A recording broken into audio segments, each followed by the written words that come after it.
요즘 큰 논란거리인 보육료 얘기 좀 해보겠습니다. 지금 만 3세에서 5세, 즉 우리가 보통 얘기하는 5세에서 7세에 해당하는 아이들은 유치원이나 어린이집에 다니죠. 이 아이들에게는 정부가 누리과정이라고 하는 정해진 교과과정을 가르치도록 정해놨습니다. 그리고 그 교육비 일정 부분을 지원을 하고 있는 건데요. 지원의 주체는 중앙정부가 아니라 각 시도교육청이었습니다. 그런데 이 시도교육청에서 더 이상은 어린이집에서 누리과정 배우는 아이들에게까지 지원을 해주긴 어렵겠다. 제발 중앙정부가 도와달라. 안 되면 내년부터는 지원 끊겠다 했습니다.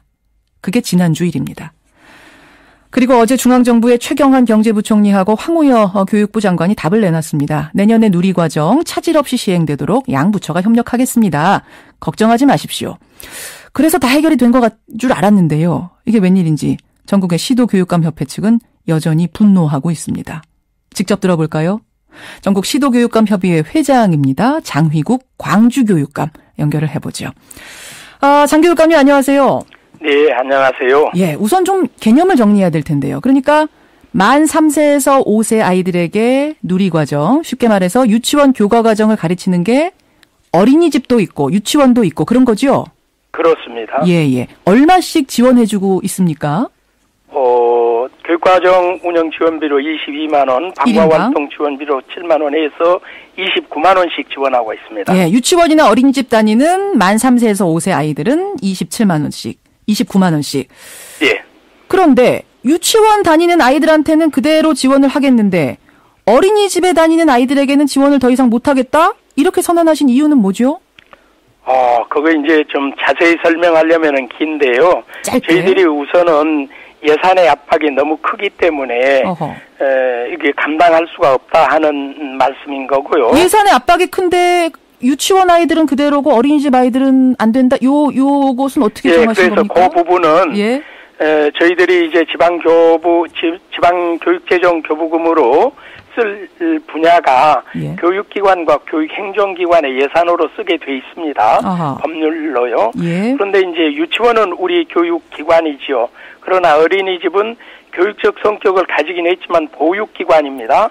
그래서 유치원은 교육부와 지역 교육청들이 관할해서 지원하고 지도하고 그렇지만 어린이집은 복지부 관할 지방자치단체에서 지도하고 지원하고 그렇습니다. 그렇기 때문에 저희들은 교육 예산으로 지출하기가 어렵다 이런 취지의 말씀인 거죠. 우선은 전에는 일단 그 정부와 지자체에서의 지원이 상당히 있었습니다. 그렇기 때문에 우리가 그걸 부담했었는데 이제는 유치원만 부담하겠다 이런 취지인 것이죠. 그렇군요. 뭐 교육청에 돈이 넉넉하면 유치원 다니는 3세, 5세 아이들도 해주고 어린이집 다니는 아이들도 해주겠지만 지금 예산이 모자른 상태에서는 결국 누구를 좀 떼야 된다면 어린이집에서 유치원 과정 배우는 아이들은 떼겠다 이렇게 된 거네요. 네, 그런 취지죠. 예, 돈이 많이 모자릅니까? 그렇습니다. 저희들이 이 누리과정 예산이 우리 전체 예산의 10%입니다. 그렇기 때문에 그 전체 예산 중에서는 경직성 경비, 그러니까 인건비라든지 꼭 들어가야 되는 돈? 꼭 들어가야 할 부분, 그게 70%가 넘습니다. 그래서 남는 6%를 가지고 이제 일반 교육 사업을 하는데 시설도 하고요. 그런데 그 중에서 전체 예산의 10%면은 거의 뭐 30% 이상이 누리과정으로 들어가게 됩니다. 유치과정으로. 이거는 전혀 2012년부터 새로이 도입된 예산이기 때문에 저희들로서는 감당할 수가 없다 하는 것이죠. 그렇군요. 자, 그래서 지난주에 이제 선언을 하셨어요. 내년부터는 어린이집에서 유치원 과정 배우는 아이들은 지원 못하겠습니다. 네. 그리고 나서 학부모들이 이제 한바탕 난리가 났죠. 이거 어떻게 된 거냐. 어린이집 아이들은 차별하는 거냐. 뭐 이런. 그러자 어제 중앙정부의 최경환 경제부총리하고 황우여 교육부 장관이 합동 브리핑했습니다. 뭐라고 했냐면 내년 어린이집 보육료 지원을 차질 없이 시행되도록 협력하겠습니다. 소요 예산의 부족함이 없이 지원하고 지원 방안을 예산 당국과 협의해 나가겠습니다. 그러면요, 교육감님, 중앙정부가 다 지원해 주겠다고 한 거니까 이거 해결된 거 아닌가요? 아이고, 그렇지 않습니다. 국민 여러분들께는 정말 죄송한데요. 이 어린이집 누리과정까지 무상 보육으로 가야 하는 데는 저희들도 전적으로 동의합니다. 예? 그러나 그 예산은 정부에서 부담해야지 이렇게 지역교육청에 교육 예산으로 담당하라는 것은 너무나 무리하는 것이죠. 아니 어제 그 발표는 중앙정부에서 도와주겠다는 발표 아니었습니까? 아니 그렇지 않습니다. 아닙니까? 그동안에 지금 주겠다고 하는 예산 그 범위 안에서 예. 누리과정을 꼭 편성해라 이렇게 하겠다는 취지입니다. 그러니까 정부에서는 책임도 대책 없이 그냥 너희들 다 지방교육청에서 해결해라 그런 취지인 것이죠.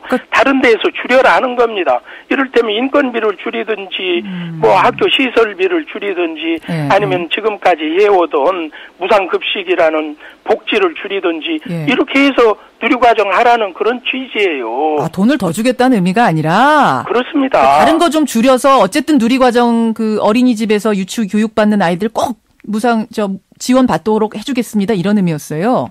그런 취지죠.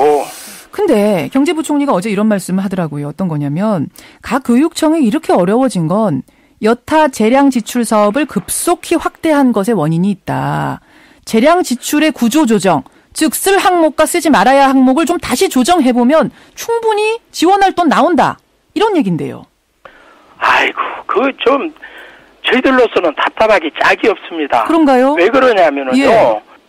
국민 여러분들께 이제 제가 죄송하다는 말씀 드렸는데 한번 국민 여러분들도 생각해 보시기를 부탁드립니다. 예.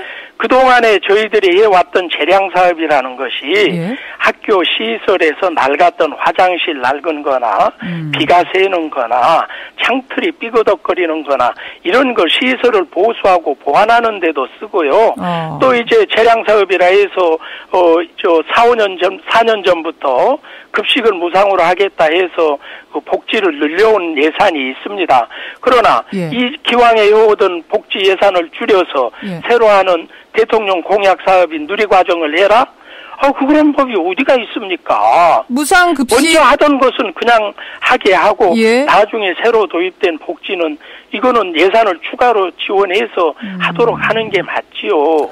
지금 아무리 조정을 하려고 계산을 해봐도 계산기에 계산이 안 된다 이 말씀이시군요. 그렇습니다. 무상급식 하던 걸 좀 줄인다든지 뭐 이럴 방법도 없는 거고요.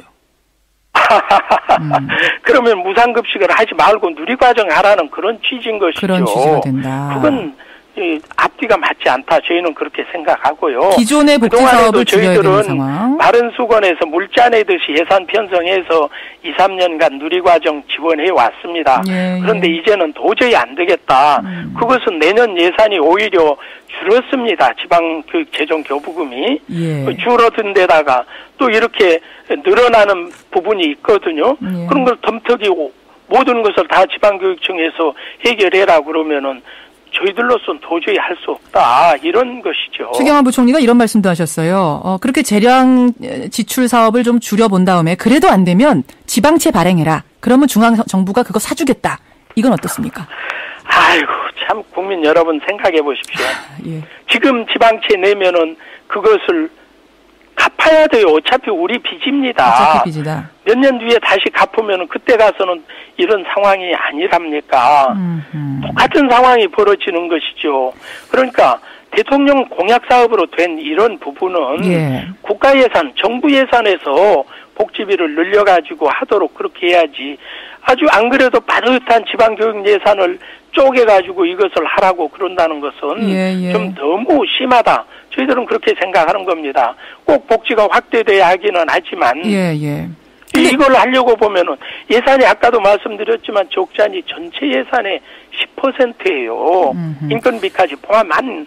그러면은 그 인건비나 경직성 경비 빼고 나면은 그게 30%가 넘는단 말입니다. 그럼 이 상태로라면 어제 두 장관이 제시한 그 정도 해결책 정도라면 정말로 내년도 만 3세에서 만 5세 어린이집 다니는 아이들 지원은 중단되는 건가요? 어쩔 수 없는 건가요? 저희들로서는 현재로서는 어쩔 수 없고요. 그래서 국회를 찾아다니면서 하소연하고 이 예산 확보해 주십사 하고 지금 활동을 하고 있습니다. 사실 제일 난감한 건 이제 학부모들인데요. 대부분 그 유치원 다닐 나이에 어린이집 다니는 아이들 중에는 유치원 추첨에 떨어져서 어쩔 수 없이 간 아이들 많고 또 부모가 맞벌이 하다 보니까 밤 늦게까지 맡겨놔야 해서 유치원 못 가고 어린이집 간 아이들 많거든요. 그것도 서러운데 알고 있습니다. 교육비까지 지금 차별받아야 되느냐 이런 말씀들 많이 하세요. 그러니까 저희들로서는 정부에서 책임져 달라 그런 것이죠. 그동안에는 정부와 지자체에서 일정하게 지원이 있었어요. 예. 그런 것을 감안해서 저희들이 담당했던 건데 내년은 예산도 줄어들고 정부와 지자체의 지원도 없어지고 오히려 전체의 비용은 늘어나고 예. 이런 삼중고 때문에 도저히 감당할 수 없다 하는 것입니다. 혹시 정부가 줄 돈이 있는데도 일부러 안 주고 있다고 생각하세요? 그러지는 않습니다. 그렇진 않다. 마찬가지로 정부에서도 예. 어떤 그 방법을 마련해야 한다고 생각하는데요.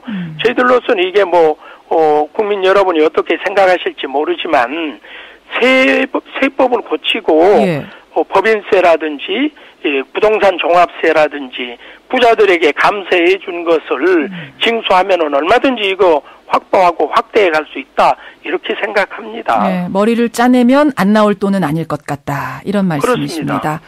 최소한 언제까지 정부가 해결책을 답을 줘야 이 내년도 지원이 중단 없이 되겠습니까? 기간을 좀 생각해 보자면 저희로서는 시도의회에 예산서를 10월 말 11월 초에 예. 제출해야 하기 때문에 예. 그때까지는 답이 있어야 하고요. 예. 그렇지 않으면은 저희들로서는 어쩔 수 없이 없다. 이것을 제한 예산을 편성해서 시도의회에 제출할 수밖에 없습니다. 여기까지. 그러나 일단 그렇게 됐다 할지라도 예. 또다시 정부 차원에서 대책을 마련하고 지원을 한다면은 그 밖에 1, 2월에라도 예산을 추가로 편성한다든지 그 추경 예산에 반영하기로 하고 지출을 한다든지 어떤 비상한 방법은 있을 수 있습니다. 교육감님, 예, 여기까지 말씀 듣도록 하지요. 고맙습니다. 예, 감사합니다. 예, 전국 시도 교육감 협의회 회장이세요. 장휘국 광주교육감이었습니다.